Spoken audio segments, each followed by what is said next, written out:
In this first part of a new series, we will be addressing popular myths and claims about the Mongol Empire, tracking them down to the historical sources they originated from, and comparing them to how they've been misinterpreted by modern writers and the internet.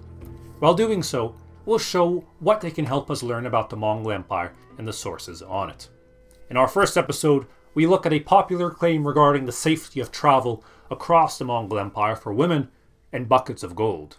You've probably seen this claim before, usually popping up in discussions about how safe the Mongols made traveling across Asia, or how the empire opened up trade routes. Someone will bring up this famous anecdote, that a woman could travel all the way across Asia carrying a plate of gold and fear neither assault or theft. So thoroughly did the Mongols patrol highways and protect against thieves, and enforce violent punishments on those who transgressed. Now, it would be easy to look at this as some exaggeration made by a 20th century hippie trying to counter stories of Mongol terror. But it may surprise you to know that this story actually comes from one of the most well-informed of 13th century sources, Ala ad-Din Atamalik Juvayni in his History of the World Conqueror, written in the 1250s. Juvayni was an official in the entourage of Hulagu, the conqueror of Baghdad.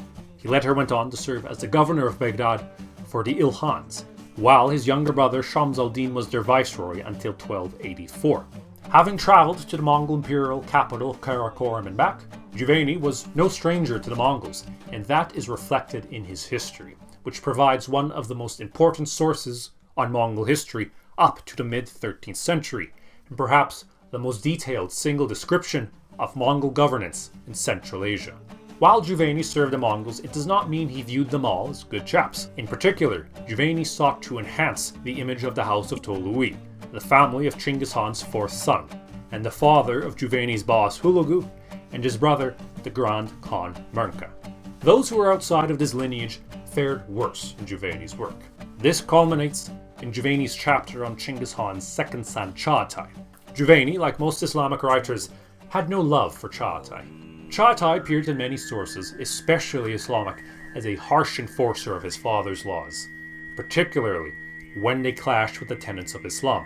Some, such as Juvayni's contemporary, the Khwarezmian refugee Juzjani, were under the belief that Chagatai would have launched a genocide of the Muslims if only he hadn't been restrained by his brother, the great Khan Urgadai. In Juvayni's chapter on Chagatai, it is in a section dedicated to displaying Chagatai's harsh rule that the woman and the plate of gold story appears. After describing Chagatai's movements across his Khanate and how in his pastures he enjoyed amusements and sweet-faced maidens, Juvayni wrote the following. For fear of his yasa and punishment, his followers were so well disciplined that during his reign no traveller, so long as he was near his army, had need of guard or patrol on any stretch of road. And, as is said by way of hyperbole, a woman with a golden vessel on her head might walk alone without fear or dread. And he enacted minute yasas that were an intolerable imposition upon such as the Tajiks, that none might slaughter meat in the Muslim fashion, nor sit by day in running water, and so on. The yasa forbidding the slaughter of sheep in the lawful manner he sent to every land, and for a time no man slaughtered sheep openly in Khorasan, and Muslims were forced to eat carrion.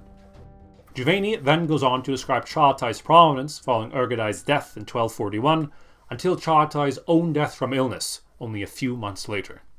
As Juvayni says himself, a woman travelling without fear with a golden vessel is an exaggeration on his part and is not supposed to be taken literally. Further, he emphasizes that it is only near Chagatai's army that conditions might be as safe as this. That is, only where Mongol law and retribution might be immediately enforced. Even in this hyperbolic passage, the woman is not making the entire trek across Asia. The passage itself is not aimed to speak of the goodness of Chagatai's governance or peace instilled by the Mongols, but in how strict and harsh Chagatai's rule was felt upon the Central Asian Muslims.